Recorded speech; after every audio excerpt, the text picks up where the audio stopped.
नमस्कार, स्वागत है आप सभी का न्यूज इंडिया एक्सप्रेस में और मैं हूं आपके साथ हिमांशु उपाध्याय। और उस वक्त हम मौजूद हैं फरीदाबाद के वार्ड नंबर 25 में और हमारे साथ मौजूद है एक समाज सेवी जिन्हें हम कह सकते हैं, क्योंकि इन्होंने अभी तक अपने पैसों से ही लोगों की सेवा करी है। क्योंकि अक्सर हमने देखा है कि जब भी कोई नेता अगर वोट मांगने जाता है तो वो उससे पहले कहता है कि मैं काम बाद में कराऊंगा, लेकिन इन्होंने क्या किया है, ये एक समाज सेवी के तौर पर जनता के बीच में अभी से ही काम कर रहे हैं। और इनका नाम आपको बता दूं, फौजी के नाम से मशहूर है और इनका नाम है संजय चौधरी जी। तो आज हम इनसे जानते हैं कि जनता के बीच घूम रहे हैं, डोर टू डोर कर रहे हैं, इन्हें जनता में क्या क्या लोगों के बीच में जो परेशानियां आ रही है मूलभूत सुविधाओं की, वो हम इनसे जानने का प्रयास करते हैं। तो सर, सबसे पहले तो स्वागत है आपका हमारे चैनल में। धन्यवाद सर। सबसे पहले तो मैं जानना चाहूंगी, मैंने आपके बारे में काफी चर्चाएं सुनी है कि आप जो है अपने जो आप फौज से रिटायर्ड हुए हैं शायद, तो फौज से रिटायर्ड हुए ना आप शायद?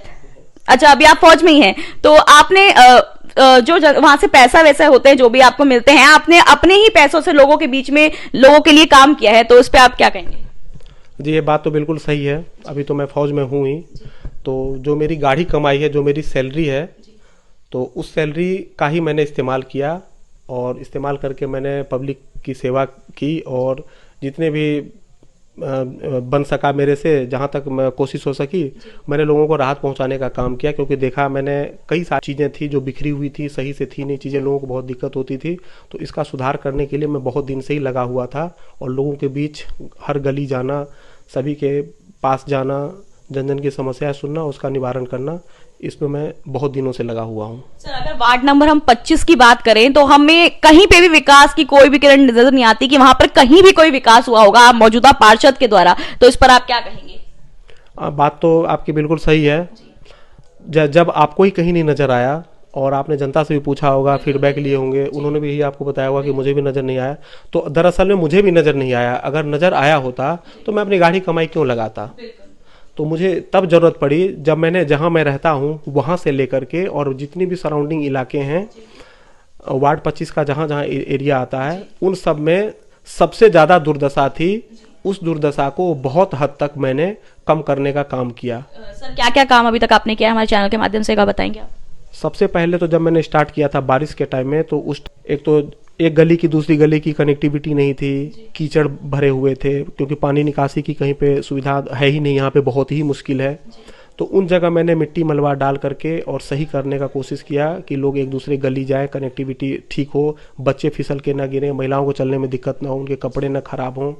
और उसके बाद फिर डेंगू का प्रभाव आया, तो उसमें मेरे पास खुद की मशीन है, फॉगिंग मशीन, उससे मैंने धुआं वगैरह काफ़ी एरिया में किया, जिससे डेंगू का प्रभाव कम हो और लोगों को इस महामारी, डेंगू की महामारी से थोड़ी सी राहत हो।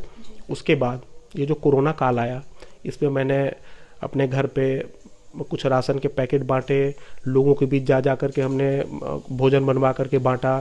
तो इस तरह करके हमने कई सारे काम किए। लोगों वोटर आईडी कार्ड बनवाए, आधार कार्ड में संशोधन वगैरह थे, वो भी हमने करवाए लोगों को। तो इससे क्या हुआ कि कुछ हद तक लोगों को राहत हुआ इन कामों से, जब लोगों को जरूरत थी तब। और आज भी मैं कर ही रहा हूँ।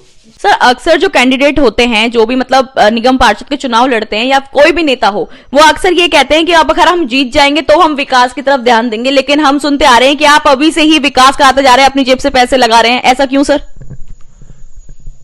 अब बचपन से तो मैं भी यही सुनता आया हूँ। मेरे गांव में भी तो नेता हैं, वहाँ भी वादे सुन सुन के तो मैं भी बड़ा हूँ, थक गया। हम लोग तो पक गए नेताओं के वादे सुन सुन के कि मैं जीत जाऊंगा तो ये काम करा दूंगा, जीत जाऊंगा तो वो काम करा दूंगा।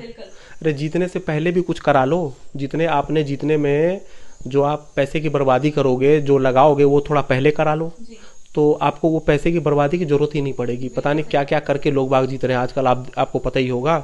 उसको पहले इस्तेमाल कर लो, लोगों का कुछ तो भला हो। तो मैंने यही सोचा कि पहले लोगों का कुछ भला किया जाए, क्योंकि जरूरत अभी ही है। बाद की क्या है, बाद में क्या वादे पूरे किए जाते हैं सबको पता है। तो पहले जो हो गया वो कन्फर्म है कि इतना हो गया काम। सर, आप किसी पार्टी से चुनाव लड़ेंगे या फिर आप स्वयं?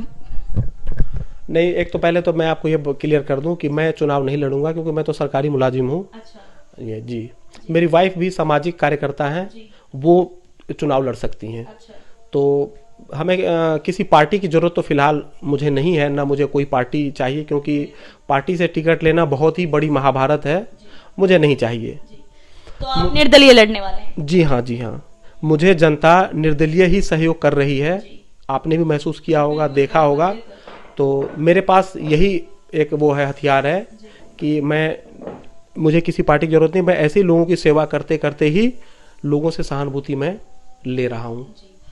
तो सर, कोई मैसेज आप जनता को हमारे चैनल के माध्यम से देना चाहते हो यहाँ की? बिल्कुल बिल्कुल, मैं जनता को ये मैसेज देना चाह रहा हूँ कि एक तो जब आप अपना कैंडिडेट चुने, वोट तो पहले भी देते होंगे, बाद में भी देते होंगे, तो किसी के बहकाने पे, बरगलाने पे इस बार ना जाएं।